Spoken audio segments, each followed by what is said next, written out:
On April 3, 2025, U.S. President Donald Trump's newly imposed 25% tariff on imported vehicles sparked immediate consequences for Canada's auto sector, prompting Stellantis to announce a 2-week shutdown of its Windsor assembly plant, starting April 7.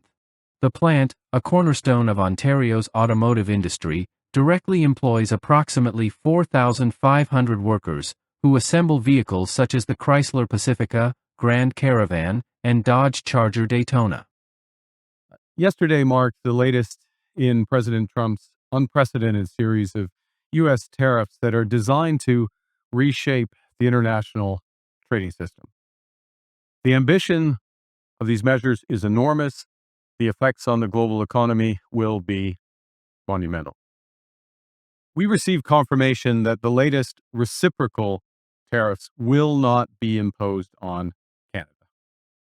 At the same time, President Trump confirmed that the tariffs announced last week against our auto industry will come in, and indeed have come into effect today.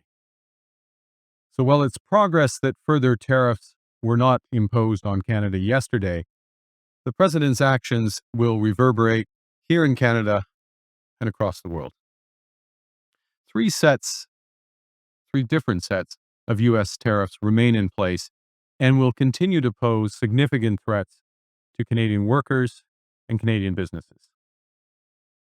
And while they have been imposed under different premises, some things are consistent.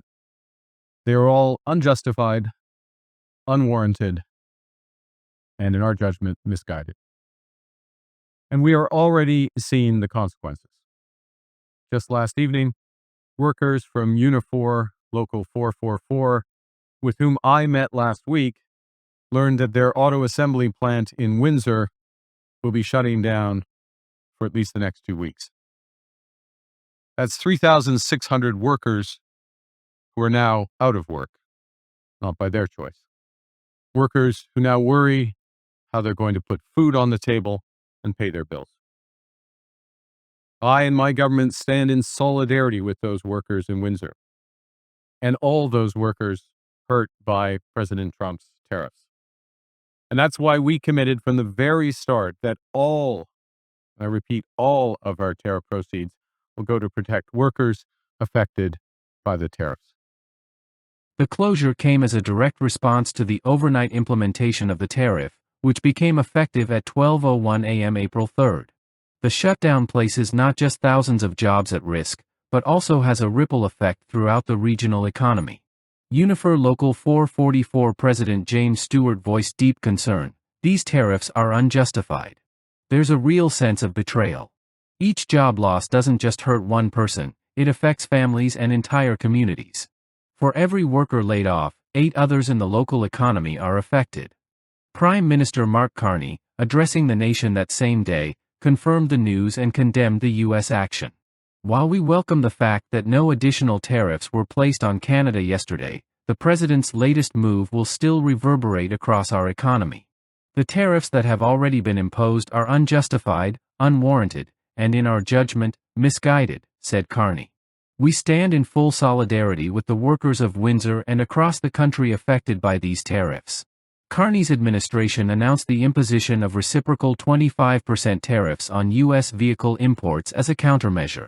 He also revealed an $8 billion strategic response fund, pledging all tariff revenues would be channeled directly into supporting affected workers and reinforcing the auto sector. All of our tariffs will go to protect workers, Carney affirmed during his national address. Stellantis spokesperson Luann Gosselin indicated the shutdown was a strategic pause to assess the fallout from the U.S. tariffs. Operations are currently set to resume the week of April 21, but further adjustments may be required depending on the evolving trade conditions, she said.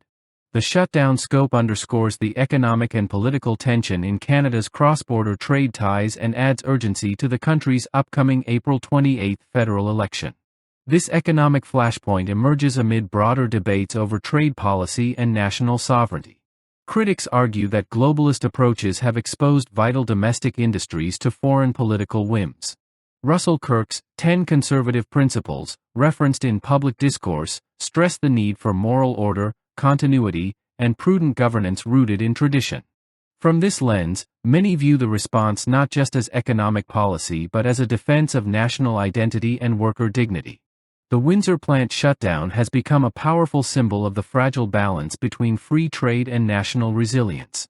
Political observers suggest the issue could shape voter priorities in Ontario and beyond, as Canada navigates a shifting global order.